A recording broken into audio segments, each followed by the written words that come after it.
The situation with the Kings and Devin Carter is strikingly similar to a dilemma the Milwaukee Bucks are currently facing, and it raises some serious questions about team strategy and player development. Everyone in the NBA is well aware that the Sacramento Kings have their sights set on acquiring Russell Westbrook. NBA insider Jake Fisher recently confirmed this, providing more insight into what this could mean for the Kings roster. To make room for the 17-year veteran, the Kings might even consider parting ways with Devin Carter, a promising young guard.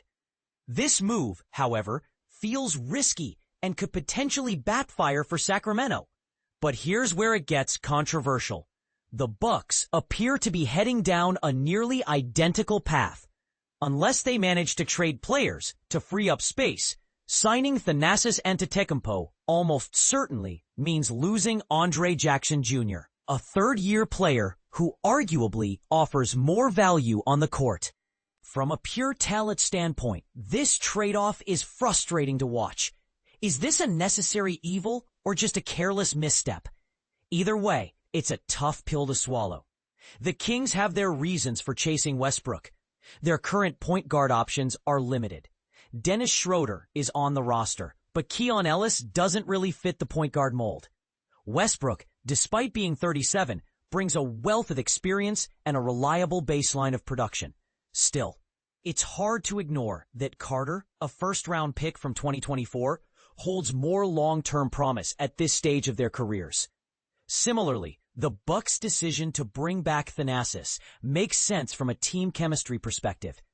Thanasis spent 5 years with Milwaukee from 2019 to 2024, and Giannis Antetokounmpo values having his brother around.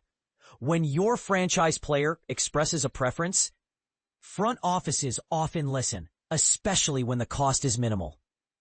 Offering Thanasis a minimum contract seems like a straightforward choice for the Bucks if it keeps Giannis happy. However, just like Sacramento's situation, this move isn't without its downsides.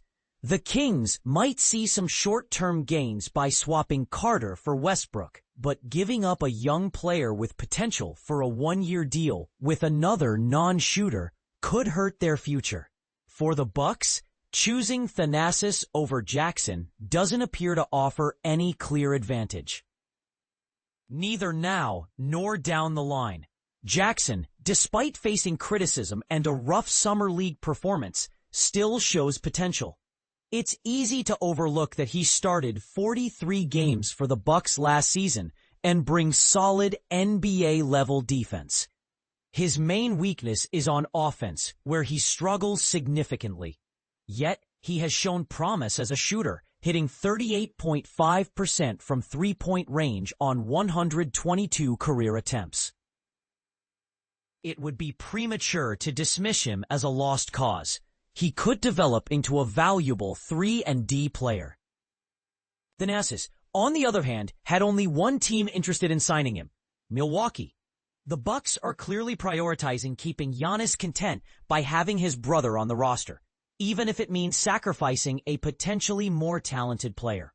Perhaps the Kings view adding Westbrook with similar importance. Westbrook still fills up the stat sheet, whereas Carter saw limited playing time last season. There are still those who believe in Carter's defensive energy and athleticism and aren't ready to label him a bust. After all, he was the 13th overall pick last year. The Bucks made a similar investment in Jackson by trading up to select him 36 in the 2023 draft.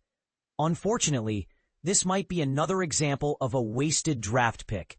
Ultimately, it's unfortunate that both teams seem willing to sacrifice future talent for short-term considerations.